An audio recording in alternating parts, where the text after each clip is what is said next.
Méditation de la communauté des disciples du Christ vivant en ce samedi de la 10e semaine du temps ordinaire, année liturgique B. Première lecture. Lecture du premier livre des rois au chapitre 19, les versets 19 à 21. En ces jours-là, Élie descendit de la montagne.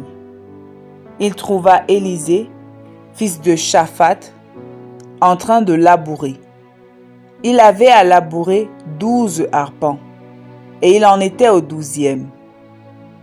Élie passa près de lui et jeta vers lui son manteau. Alors Élisée quitta ses bœufs, courut derrière Élie et lui dit : « Laisse-moi embrasser mon père et ma mère, puis je te suivrai. » Élie répondit : « Va-t'en, retourne là-bas, je n'ai rien fait. » Alors Élisée s'en retourna, mais il prit la paire de bœufs pour les immoler, les fit cuire avec le bois de l'attelage, et les donna à manger aux gens. Puis il se leva, partit à la suite d'Élie, et se mit à son service. Parole du Seigneur. Méditation. Bien-aimé dans le Seigneur, Dieu soit loué en tout temps. Dans la première lecture du jour précédent, Dieu avait demandé au prophète Élie, réfugié sur la montagne de l'Horeb, d'aller vers Damas et de faire certaines onctions pour de nouveaux rois, celui de Syrie, Hazaël, et d'Israël, Jéhu. En plus de ces onctions pour de nouveaux rois, Dieu avait recommandé à Élie de consacrer Élisée pour sa propre succession. La première lecture de ce jour nous présente la consécration d'Élisée comme le prochain prophète d'Israël, celui qui devait remplacer Élie. Nous apprenons de ce texte que Dieu se soucie de la relève. Il prépare la relève afin que son œuvre se poursuive même après la mort de ses serviteurs et pour que sa volonté soit faite en tout temps. Souvent, notre égoïsme et notre orgueil nous poussent à ne pas aimer la relève. Au niveau le plus embryonnaire, nous voyons certaines personnes accueillir mal le fait qu'ils soient affectés d'un poste ancien auquel ils étaient maladivement attachés pour un nouveau poste. Ils ne veulent pas quitter. Pourtant, il faut apprendre à quitter. Plus précisément, beaucoup de personnes ne pensent pas à la relève, au niveau de la famille, dans le milieu professionnel ou même vocationnel. Certains chefs des nations du monde torpillent infiniment la Constitution pour s'éterniser au pouvoir, au point de laisser à la seule mort le soin de leur retirer ce pouvoir. Tout ceci parce qu'ils ne supportent pas l'idée de la relève, ils ne veulent pas quitter. Certains pasteurs accueillent mal que leurs évêques changent leur charge, surtout lorsqu'ils occupaient auparavant une haute fonction, encore qu'il n'existe pas de basse fonction dans l'Église.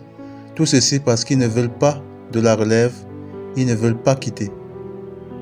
Au niveau académique, certains professeurs des universités vont en retraite ou meurent sans avoir formé des étudiants pour poursuivre le développement du champ de recherche qu'ils ont initié, pour la simple raison de n'avoir pas, par pur orgueil et égoïsme, pensé à la relève.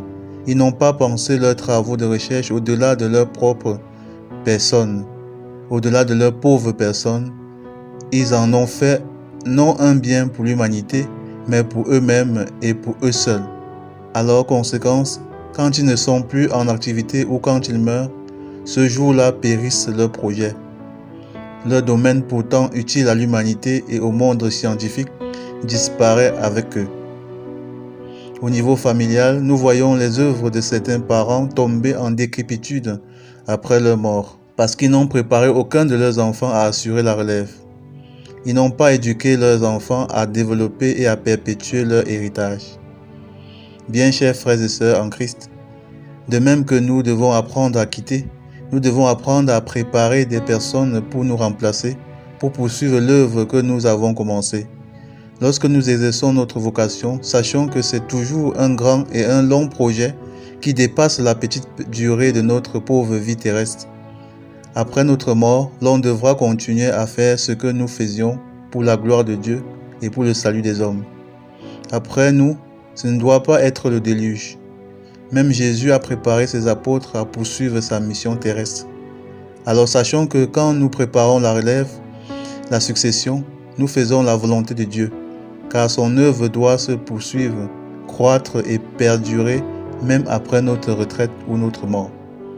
Enfin, lorsque nous avons la grâce ou le devoir d'être choisis pour assurer la relève, tâchons comme Élisée de savoir tout quitter, de quitter notre ancienne vie pour embrasser la nouvelle qui nous est proposée. Sachons accepter la conversion totale et radicale. Sachons nous mettre fidèlement, comme Élisée, au service de nos mentors, ceux que Dieu a choisis pour nous préparer à la relève.